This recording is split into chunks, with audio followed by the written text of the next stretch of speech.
Everyone tries so hard to make sense of life, including me, and I figured out that that's the entire problem.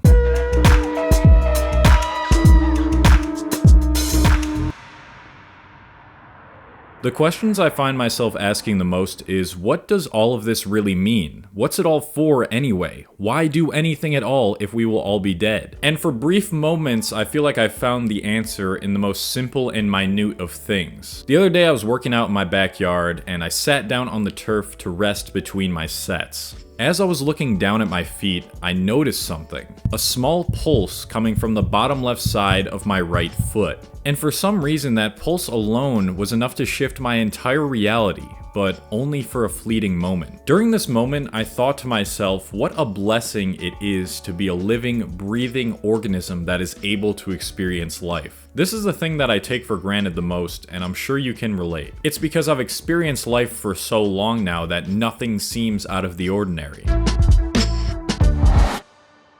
When I think back to when I was a kid, I was in awe at almost everything around me because almost everything was novel. To be fair though, I didn't have responsibilities back then and my life was all play and no work, so it must have been easier to feel this awe. It's very easy to forget about that feeling that I had during that fleeting moment when I was working out when you're an adult. But sometimes it feels like kids have the key to understanding life more than full-grown adults. When I see a kid at a grocery store or outside having the time of his life, I'm much more likely to say, wow, they've really got it all figured out, than to say that to an extremely wealthy and successful person. You can just tell when you look at children, it's pure. Everything they do is 100% transparent. They don't worry about their future or past, they simply just do whatever feels right in the present moment. So why does it seem like they figured out life to a higher degree than us, who have lived for much longer and have more knowledge than them? Like, isn't knowledge power? Well, yes, it is to a certain extent and under the right circumstances, but I think what really separates children from adults in their understanding of life is their lack of effort in trying to understand it.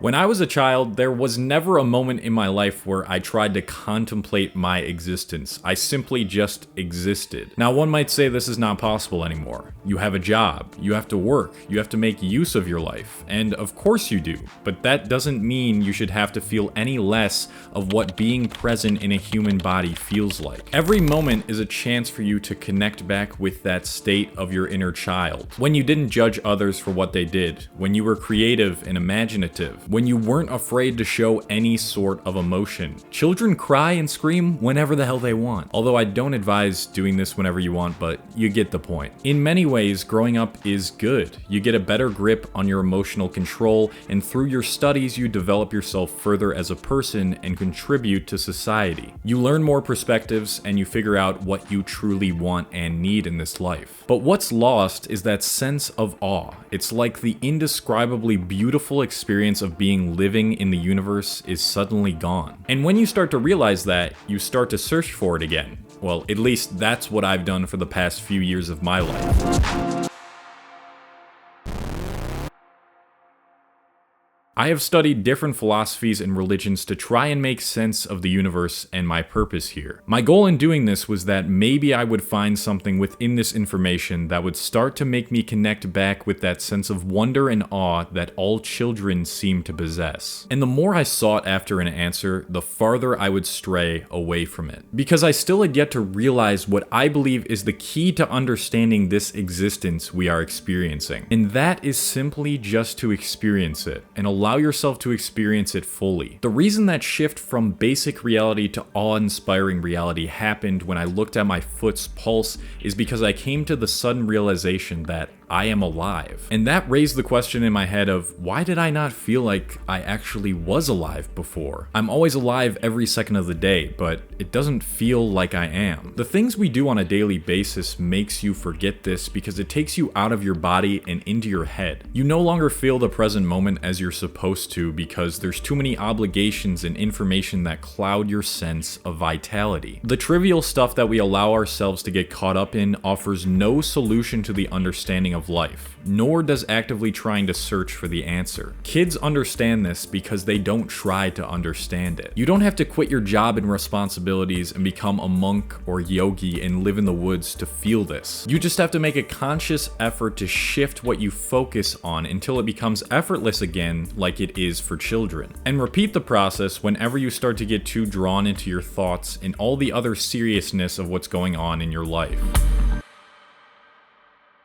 When we repeatedly see the same things in our reality over and over again, we think, okay, so what? It's just that thing. A chair is just a chair. A book is just a book. Yes, it's a thing you've chosen to identify. You've constructed an idea of what that thing is and what it's useful for in your head. That's why it doesn't look or feel like something incredible to you. That's why it doesn't feel novel. Obviously, these things have their uses, but when you start to view things in your reality, try not to put labels or names on them. Act as if the thing in front of you is just what you see out in front of you, or just what you hear, or just what you smell, without trying to name it. When you start to feel your sense of awe drifting farther away from you, start to focus on your sensations. What you're seeing right now, the colors, the textures, the intricacies of it all. Then what you feel, your foot touching the ground, your heart beating. Look at your pulse on your foot or your hand, just like I did. Then the smells, the fact that you have the ability to smell. How insane is that? Take that in. Then what you're hearing, the subtle background noises, the sound of my voice, the inward and outward of your breath.